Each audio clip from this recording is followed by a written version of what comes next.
ये कहानी है टड़वा गांव गाजीपुर के राजकुमार उर्फ राजा बाबू के, जे रात दिन खाली अपना सपना में डूबल रहले आ अपना सपना के पूरा होके के सपना देखत रहले। When the flower tired to reading us Robin the चाचू जल्दी उठा। माई हमरा के सब मालूम बा कि चाचू का सपना देखत हवन। कौन सपना रे चुनमुन? तनी हमरो के तो बता। हाँ, बता बता। राजा बाबू आप जीत चुके हैं 7 करोड़ रुपए। तालियां। बड़बड़ घोड़ा दहिल जाए और गधा कहे कितना पानी। ससुरी जीते हैं 7 करोड़। ए मुनिया अरे संभाल को। बाबूजी राजा उठ जा, बाबूजी आ गई ले। भाई देखा ना, 7 करोड़ जीत गए। 7 करोड़ 7 करोड़ जीत गए। 7 करोड़ 7 करोड़ जीत गए। 7 करोड़ 7 करोड़ जीत गए। 7 करोड़ 7 करोड़ जीत गए। 7 करोड़।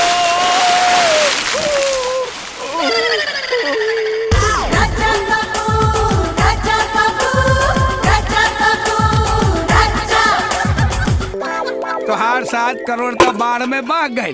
अब एक पौड़ के छान ले।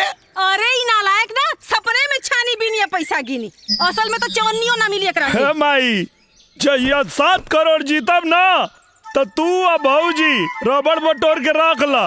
दोनों जानी रुपया पर रबड़ चढ़ाई है। हाँ बहुत बड़ा कमासूद हो गए बड़ा। हाई पकड़ा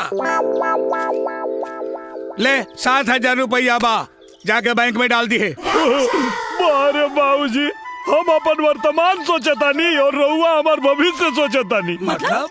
अरे भाई जब से खाता खोलने बानी ना 1 रुपया जमा नहीं किया भाई। अब जमा हुई हमारा खाता में 7,100 रुपया। अरे निकम्मा, ये तोहरे खाता में ना, ये हमारे खाता में जमा करेंगे। हाँ तो ठीक है, सब चिल्लर पैसा थोड़े हमारे खाता में जमा हुई। एक के बार जमा हुई 7 करोड़ 7 करोड़ 7 करोड़ 7 करोड़। चुप ले गई 7 करोड़। हवलदार साहब, हवलदार साहब, अबे हवलदार साहब, टाइम का बार टाइम पूछे तारा? चैन से सुते भी नहीं खेते। सुते ही के तो पैसा लेता रहा लोग। सुता कहाँ जाले कहाँ से लोग। है भाई इतना टाइम? अबे चल यार। ना जाएंगे। अबे चल जाएंगे। ठेलो मत। तुलसी मैया पार लगाओ नैया, तुलसी मैया पार लगाओ नैया, तुलसी मैया जल्दी पार लगाओ नैया, तुलसी मैया पार लगाओ नैया, तुलसी मैया पार लगाओ नैया, तुलसी मैया पार लगाओ। चुनमुन के पापा यहाँ आई ना जल्दी से। देखिए ना बबुआ जी क्या करता है। महाराज जय मोबाइल, महाराज जय मोबाइल, महाराज।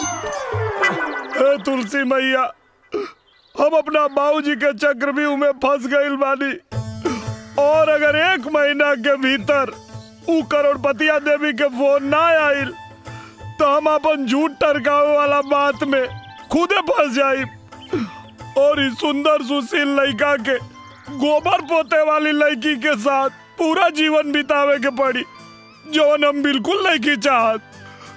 तुलसी मैया पार लगावा हमार नैया। अब तो बस तोरे भरोसा बा माई, हमार मिलास होके से बचा ला प्लीज।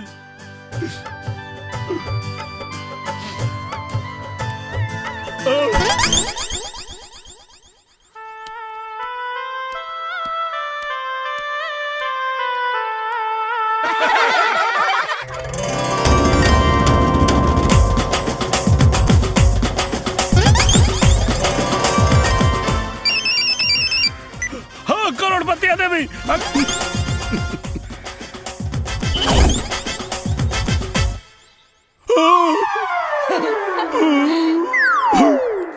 फ्राइडे सैटरडे आ दा हमरा के जोर से लागल बा।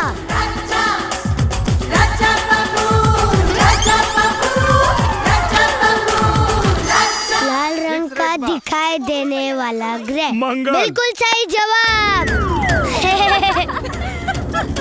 हाँ।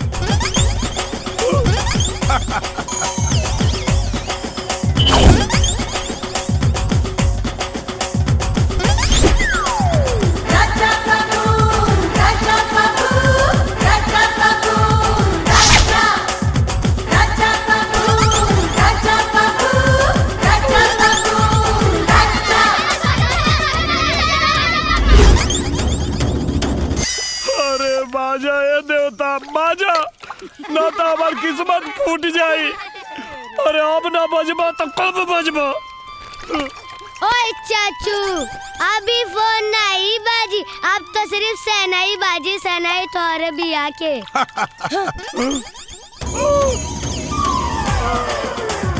लो चला मैं अपने बेटे के लेके बारात, लो चला मैं।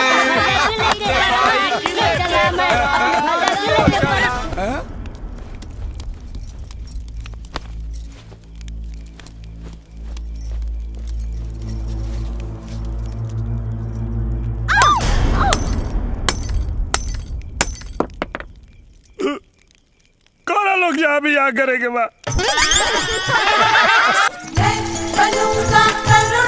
आपके द्वारा डायल किया गया नंबर फिलहाल दूसरे कॉल पर।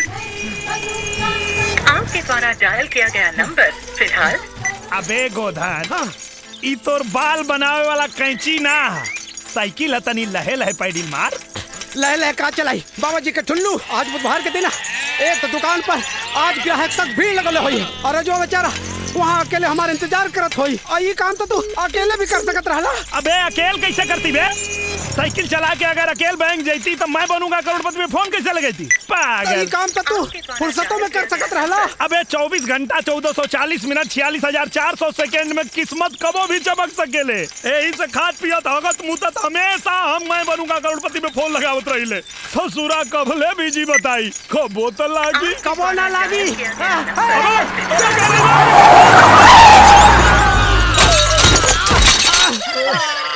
अरे गो दादा, हाँ भाई, जिंदा बाड़े। हाँ भाई।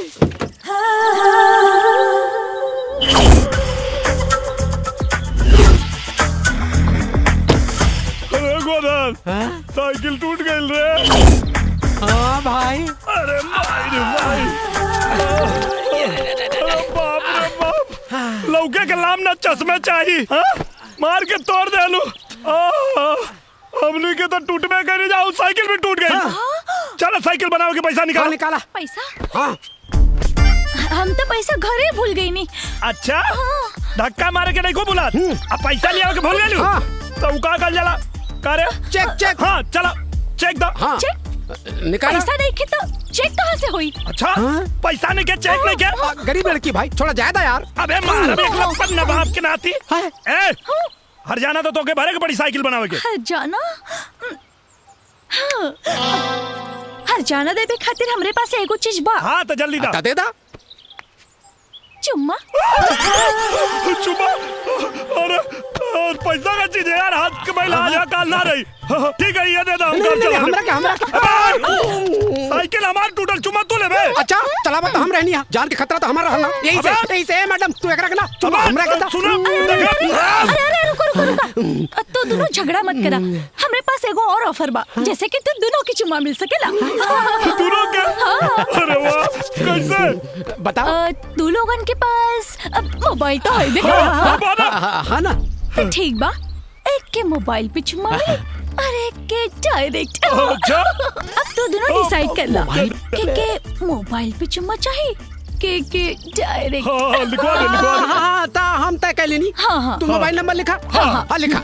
772214 1714 1714। अरे हमार नंबर का लिखवा दे रे। काहे कि तू लेबा मोबाइल पर चुम्मा और हम ले डायरेक्ट। बड़का चालू बनता रे। अच्छा डायरेक्ट चुम्मा ले बे। देखा ले बे चुम्मा। साइकिल तो हम चलाते पहले ही बताओ, हमारा बीचवा में काहे घुसल जाता है? काहे हमरा बीच में घुस जाला है? तोरा बीच में हम घुसी ले। अभी तो घुसला। अरे चल। अरे बाय बाय। टूट जाही खटिया का करब संगतिया। गोदान चल तनी बार काट देता। बार काट दा। देखा राजा, ऐसे काम ना चली भाई। अरे हम काम करे नहीं भाई, बाबू माने ना बिन पाई के। अभी पिछला उधारी 317 रुपए तू देला ना, और फिर कहा तेरा बार बनावे के पहले पैसा था बस। अरे यार हम तो उधारी सब दे। अरे ना राजा बाबू, हमरा के गोली मत दा। अभी मत कहिया कि हम करोड़पति जीत के आई तो तू हाथ पूरा पैसा दे दे। पहले पैसा बस। अरे यार तू हमार दोस्त हवे ना। तू सब हम कुछ नहीं के जाना। पहले दाम ओकर बाद तो हर काम, बुझला? हाँ। ना बनवे ना ना बनी बे। ना ना ना। हाँ हाँ निकाला निकाला, पैसा निकाला। हाँ? हाँ? इस रूट की सभी लाइनें व्यस्त है, कृपया थोड़ी देर बाद डायल करें।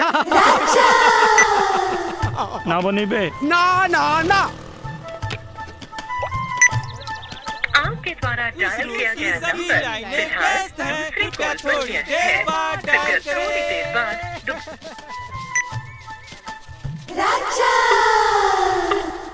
अरे गोदन तोरा के राजा के बार बना देवे के चाहिए यार। अरे भैया पैसा मिले तो सब कुछ बना दे।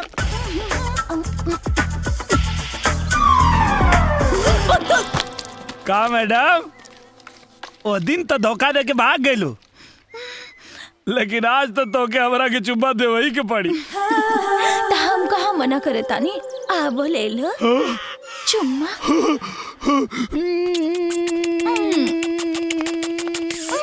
तनी को रुको डार्लिंग, ए का करा तारा? इतना सुंदर सुशील लड़की के भले बाजार में चुम्मा लेबा? तो अगर हम तो के सुनसान जगह पे एक गो चुम्मा की जगह 4 गो चुम्मा देब तो? अरे तब तो बहुत मजा आ जाए। तो चला चला गाड़ी में बैठ। चलो चलो।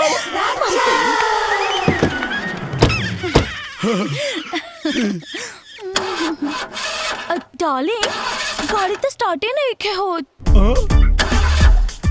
तनी अकेली बाहर जाके गाड़ी के धक्का देके अपन मर्दान के दिखावा ना। कहा ना, देखा तू अकेले ठेल के चालू कर देता नहीं।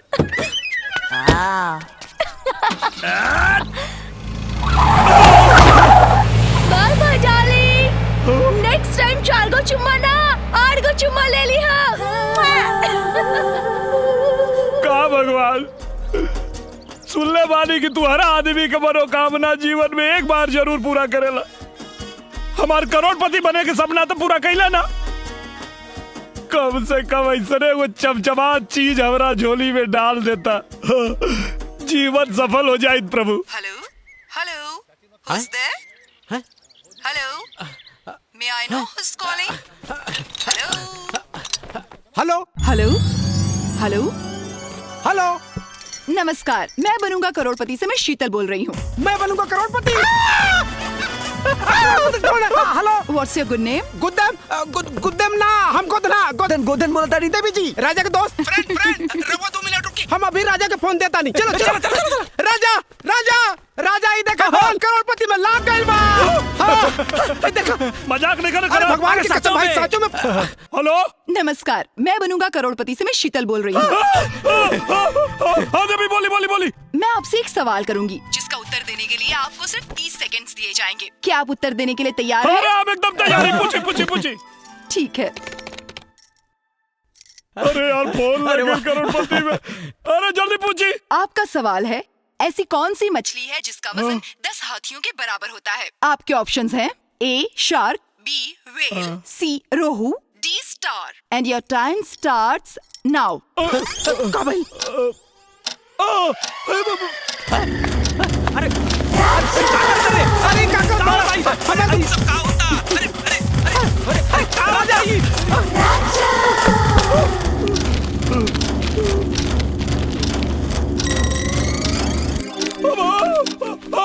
वेल मछली। आपका जवाब बिल्कुल सही है। हेलो मालिक, हम चुना गए नहीं। क्या मतलब हमार चयन हो गई? नहीं मिस्टर राजा, अभी नहीं। ये चयन की पहली प्रक्रिया थी।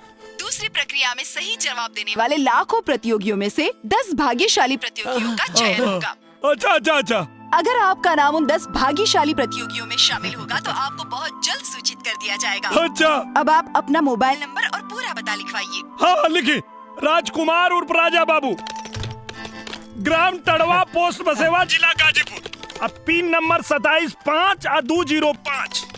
हाँ तो मिस्टर राजा, आपका मोबाइल नंबर यहाँ दर्ज हो चुका है। अगर इसके अलावा और कोई भी नंबर है तो आप बता दीजिए। हाँ लिखी। 97 सूत के, 98 उठ के। मतलब 97 087 98 088। जी धन्यवाद मिस्टर राजकुमार जी। एगो बात बताई देवी जी। क्या? आपके आवाज बहुत मीठ बा। बहुत बहुत धन्यवाद मिस्टर राजकुमार जी। मैं बनूंगा करोड़पति की की ओर से आपको बहुत बहुत शुभकामनाएं। आपका भविष्य उज्जवल हो। ओके बाय। Thank you.